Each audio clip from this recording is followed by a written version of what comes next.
नमस्कार, मैं मनु पवार। पहाड़ के जो प्रवासी सोच रहे थे कि अपना वोट गांव में बनाएंगे, गांव की वोटर लिस्ट में ही अपने और परिवार के बाकी एलिजिबल मेंबर्स का नाम दर्ज कराएंगे, या जो भी नेता अपना वोट अपने गांव नाम से कैंपेन चला रहे थे, उन सबके साथ धोखा हो गया है।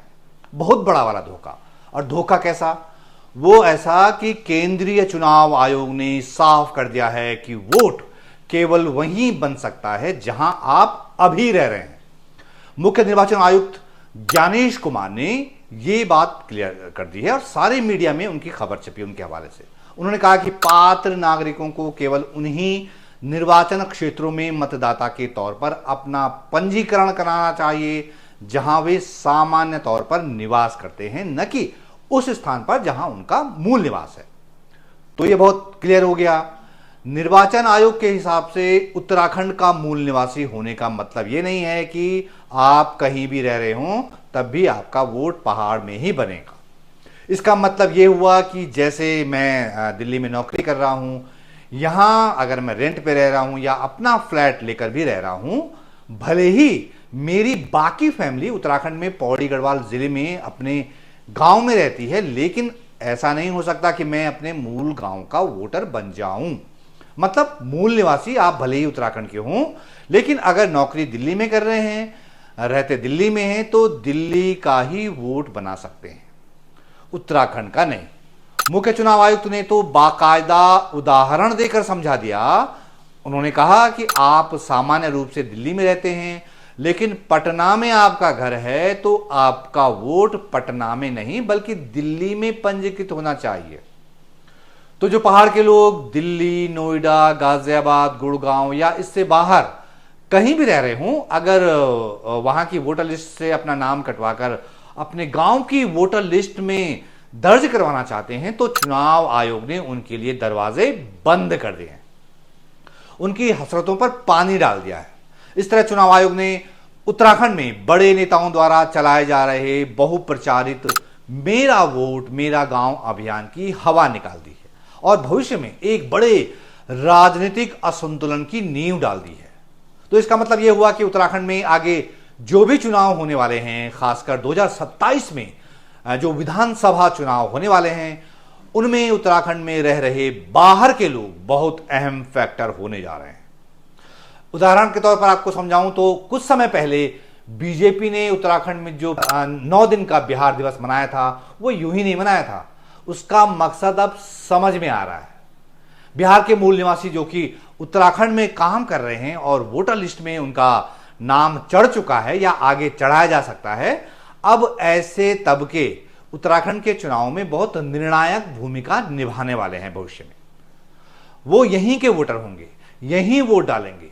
जो नेता या जो पार्टी उनके वोट बनवाएगी, उसी की बल्ले बल्ले, क्योंकि उन्होंने एक नया मतदाता समूह पैदा कर दिया है। तो इसका मतलब यह हुआ कि करीब 1.5 साल के बाद, यानी 2027 में उत्तराखंड का जो विधानसभा चुनाव होने जा रहा है ना, उसमें उत्तराखंड राज्य की कई सीटों पर चुनाव नतीजों को बाहरी प्रदेशों के लोग प्रभावित कर सकते हैं। पहाड़ के लिहाज से यह व्यवस्था बहुत चिंताजनक है, क्योंकि बहुत से प्रवासी लोग जो कि उत्तराखंड से बाहर रह रहे हैं, वो वहां की वोटर लिस्ट से अपना नाम कटवाकर अपने मूल गांव की मतदाता सूची में अपना नाम दर्ज कराने की तैयारी कर रहे हैं। अब वो ऐसा नहीं कर पाएंगे। इससे पहाड़ और मैदान में कितना बड़ा असंतुलन पैदा हो गया है, इसे चुनाव आयोग के ही डेटा से समझते हैं। इसी साल की शुरुआत में, यानी 5 जनवरी 2025 को उत्तराखंड के निर्वाचन आयोग ने एक प्रेस कॉन्फ्रेंस की थी, जिसमें अपर मुख्य निर्वाचन अधिकारी डॉक्टर विजय कुमार जोगदंडे ने बताया कि उत्तराखंड में मतदाताओं की संख्या पिछले साल यानी 2024 के मुकाबले बढ़ी है और नया आंकड़ा 84 लाख पार कर गया है। उसमें जिलेवार वोटरों का भी डेटा रखा गया था कि 2024 में कितने थे और जनवरी 2025 में कितने हुए। तो आपको हैरानी होगी कि जहां उत्तराखंड के पहाड़ी जिलों में वोटरों की संख्या में मामूली सी बढ़त हुई है, वहीं महज कुछ ही महीनों के भीतर देहरादून, हरिद्वार और उधम सिंह नगर जैसे जिलों में अच्छी खासी तादाद में वोटर बढ़ गए। उत्तराखंड में 2022 में हुए विधानसभा चुनाव के दौरान देहरादून स्थित think tank social development for communities SDC foundation ने चुनाव आयोग के आंकड़ों के आधार पर एक विस्तृत रिपोर्ट जारी की थी, जिसमें पिछले 10 सालों यानी 2012 से 2022 तक के बीच के उत्तराखंड में मतदाताओं की संख्या में अभूतपूर्व वृद्धि की बात कही गई थी। इस रिपोर्ट में कहा गया था कि जिन सीटों पर मतदाताओं की संख्या में सबसे ज्यादा बढ़ोतरी हुई है वे सभी मैदानी सीटें हैं। राज्य की 70 सीटों में से देहरादून जिले के धर्मपुर विधानसभा क्षेत्र में सबसे ज्यादा मतदाता पंजीकरण दर्ज किया गया। उन 10 सालों में इस विधानसभा क्षेत्र में मतदाताओं की संख्या में 72% की वृद्धि हुई। धर्मपुर के अलावा रुद्रपुर, डोईवाला, सहसपुर, कालाढूंगी, काशीपुर, रायपुर, किच्छा, बीएचईएल, रानीपुर और ऋषिकेश में मतदाताओं की संख्या में सबसे ज्यादा 41% से लेकर 72% तक बढ़ोतरी देखी गई। एसडीसी के फाउंडर अनूप नौटियाल के नेतृत्व में यह रिपोर्ट तैयार की गई थी। एसडीसी की इसी रिपोर्ट के आधार पर उत्तराखंड रक्षा मोर्चा के अध्यक्ष बीके बोगड़ा साहब ने मतदाताओं की संख्या में इस अप्रत्याशित वृद्धि की जांच के लिए 4 जनवरी 2023 को केंद्रीय चुनाव आयोग को लिखा था, जिसके बाद केंद्रीय चुनाव आयोग ने राज्य निर्वाचन आयोग को लिखा। राज्य चुनाव आयोग ने सभी जिलाधिकारियों और जिला निर्वाचन अधिकारियों को लिखा था कि ये चेक कीजिए कि ऐसा कैसे हो रहा है। इसकी जांच के लिए बाकायदा कमेटियां भी बनाई गई थी। अब उस जांच में क्या निकला ये अभी तक कुछ पता नहीं है। सवाल यह है कि उत्तराखंड में मैदानी इलाकों में ये वोटर इतनी बड़ी तादाद में कैसे बढ़ रहे हैं। जाहिर है वोट बैंक को मजबूत करने के लिए बाहर से लोगों को लाया जा रहा होगा। जैसे देहरादून में ही सत्ताधारी दल के कुछ विधायकों या मंत्रियों पर आरोप लगता है कि उन्होंने अपने अपने विधानसभा क्षेत्रों में बाहर के बहुत से लोगों को बसा दिया, उनको जो है बुनियादी सुविधाएं दे दी, उनका वोटर लिस्ट में नाम भी चढ़वा दिया।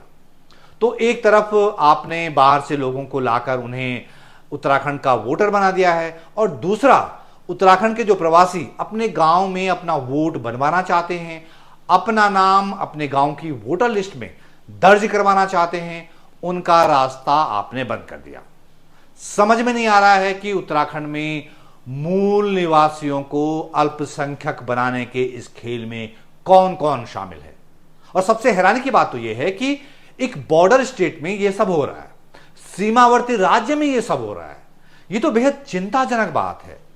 मुझे लगता है कि अनिल बलूनी जैसे नेता, जिनका कि केंद्रीय सत्ता तक उनकी अच्छी खासी दखल है, पैठ है, और जो मेरा वोट मेरा गांव जो है कैंपेन चलाए हुए हैं, उनको इसके बारे में अपने प्रभाव का इस्तेमाल जरूर करना चाहिए। उन्हें चुनाव आयोग से मिलकर बताना चाहिए कि उत्तराखंड के हालात अलग हैं, यहाँ की सिचुएशन अलग है, यहाँ की परिस्थितियां वैसी नहीं है जैसी कि मैदानों की हैं।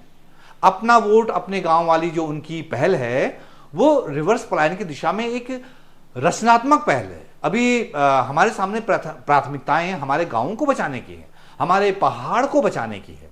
हमारे लिए वोट का मतलब सिर्फ वोटर लिस्ट में दर्ज हो जाना नहीं है, बल्कि यह एहसास कराना है कि आज हम अपने गांव की वोटर लिस्ट में हैं, हम वोट डालने आएंगे और एक दिन हम खुद भी आ जाएंगे। ऐसे बहुत से लोग वापस लौटे हैं, कुछ लोग वापस लौट भी रहे हैं। ये लौटने की राह में एक कदम भर है, लेकिन चुनाव आयोग के नए फैसले से उस पहल को बड़ा झटका लगेगा। इस फैसले से उत्तराखंड में डेमोग्राफी का असंतुलन पैदा होगा। पहाड़ों को फिर से आबाद होते देखने के सपने को भी बड़ा डेंट लगेगा। इसकी पहल तो खुद धामी सरकार को करनी चाहिए थी कि वो चुनाव आयोग से बात करती कि जो प्रवासी अपना वोट वहां से कटवाकर गांव में दर्ज कराना चाहें उन्हें करने दिया जाए। अगर धामी सरकार दिलचस्पी नहीं दिखाती है तो बीजेपी सांसद अनिल बलूनी अपने प्रभाव का इस्तेमाल करके ऐसा करा सकते हैं। वरना कल को उत्तराखंड में विधानसभा चुनाव होंगे और सरकार वो तय करेंगे जो कि बाहर से आकर यहां अपना वोट बनाए हुए हैं। यह बहुत ही डरावना संकेत है। आप इस पर क्या सोचते हैं? आप अपनी राय जरूर शेयर करें, और अगर आप मेरे कंटेंट को आर्थिक तौर पर मदद करना चाहें तो मैं अपना QR कोड आपसे शेयर कर रहा हूं। दोस्तों कृपया इसे स्कैन करके जो भी आपसे मदद हो सकती है कृपया कीजिएगा। आपकी ओर से आई हुई मदद मुझे आप तक बेहतर कंटेंट पहुंचाने में मददगार होगी।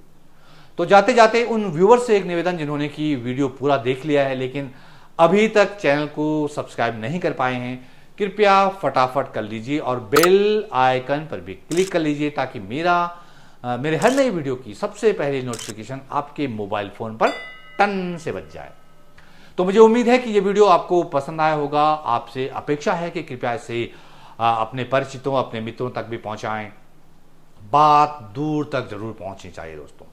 तो ये वीडियो देखने के लिए आपका बहुत बहुत धन्यवाद। जल्द एक नई वीडियो के साथ हाजिर होता हूं, तब तक के लिए नमस्कार।